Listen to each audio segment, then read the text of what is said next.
कक्षा 10 2023 के एग्ज़ाम के लिए VBI क्वेश्चन। ठीक है, पिछले वीडियो में हमने 28 तक कर लिया था।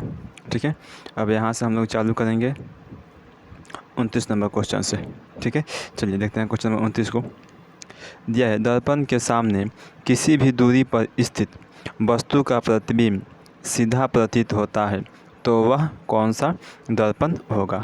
ठीक है, देखिए तो इसका आंसर हो जाएगा हमारा सी, यानी कि केवल उत्तल दर्पण हो सकता है। ठीक है, चलिए चलते हैं 30 नंबर क्वेश्चन में। 30 नंबर में कह रहा है, किसी कार का अग्रदीप में प्रयुक्त दर्पण निम्नलिखित में से कौन होता है। ठीक है, तो इसका आंसर हो जाएगा हमारा अवतल दर्पण। ठीक है, क्वेश्चन नंबर ऑप्शन नंबर 1 है जो सही है। ठीक है, चलिए अब चलते हैं क्वेश्चन नंबर 31 को देखते हैं। दिया है, प्रकाश की किरण गमन करती है। ठीक है, तो प्रकाश जो है वह कैसी गमन करती है, तो प्रकाश बिल्कुल सीधी रेखा में गमन करती है। ठीक है, चलिए अब चलते हैं क्वेश्चन नंबर 32 को। 32 में कह रहा है कि दाढ़ी बनाने में कौन सा दर्पण उपयुक्त होता है। ठीक है, तो इसका आंसर हो जाएगा हमारा अवतल दर्पण। ठीक है, क्योंकि दाढ़ी बनाने में अवतल दर्पण का उपयोग होता है। देखिए यह क्वेश्चन को कितनी बार पूछा हुआ है। ठीक है, 2011 में, 2015 में, 2016 में, 17 में, 21 में। ठीक है, इसलिए यह क्वेश्चन बहुत ही मोस्ट इम्पॉर्टेंट है। आप लोग को जितना भी करवा रहे हैं इसे सबको याद कर लीजिएगा।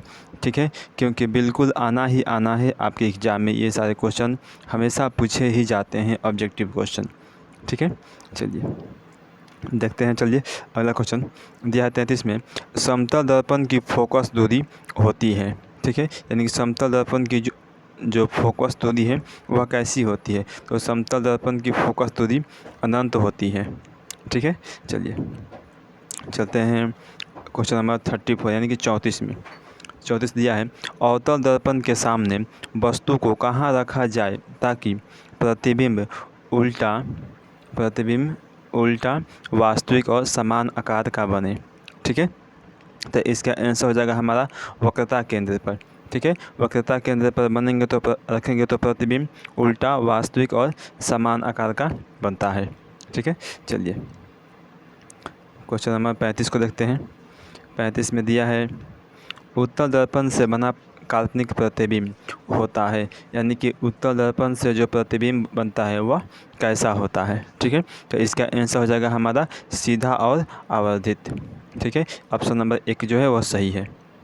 चलिए देखते हैं क्वेश्चन नंबर 36 को। 36 में दिया हुआ है, 1 मिनट, 36 में दिया है, एक गोलीय दर्पण की फोकस दूरी प्लस का 20 सेंटीमीटर है तो यह गोली दर्पण कैसा है। सॉरी, यहाँ पर गोलीय लिखा हुआ है, यह गोलीय दर्पण हो जाएगा यहाँ पर। ठीक है, यहाँ पर यह गोलीय दर्पण कैसा होगा। ठीक है, इसका आंसर हो जाएगा उत्तल। ठीक है, यानी कि वह जो दर्पण होगा वह उत्तल दर्पण होगा। ठीक है, चलिए चलते हैं क्वेश्चन नंबर 37 को। 37 में दिया है, अवतल दर्पण की फोकस दूरी कैसी होती है। ठीक है, अवतल दर्पण की जो फोकस दूरी है वह कैसी होती है, तो इसका आंसर हो जाएगा हमारा ऋणात्मक। ठीक है, क्योंकि अवतल दर्पण की फोकस दूरी ऋणात्मक होती है। ठीक है, चलिए चलते हैं 38 क्वेश्चन नंबर 38 को। 38 में दिया है, किसी अवतल दर्पण की फोकस दूरी और उसकी वक्रता त्रिज्या r है तो निम्नलिखित में से कौन सा संबंध जो है वह सही है।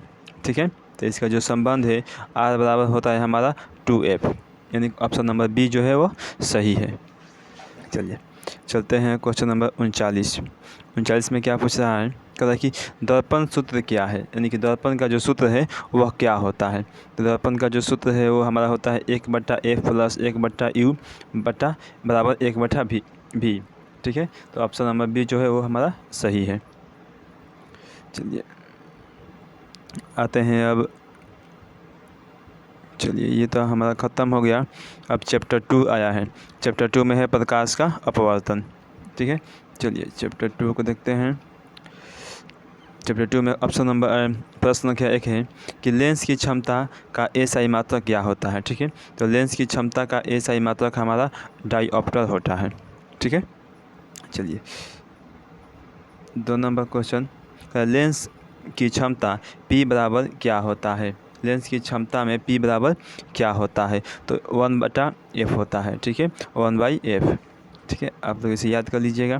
क्वेश्चन नंबर 3 है उत्तल लेंस को, यहाँ पर खाली जगह छोड़ दिया है, उत्तल लेंस को ... लेंस भी कहा जाता है। तो उत्तल लेंस को अभिसारी लेंस भी कहा जाता है। ठीक है, चलिए देखते हैं आगे क्वेश्चन।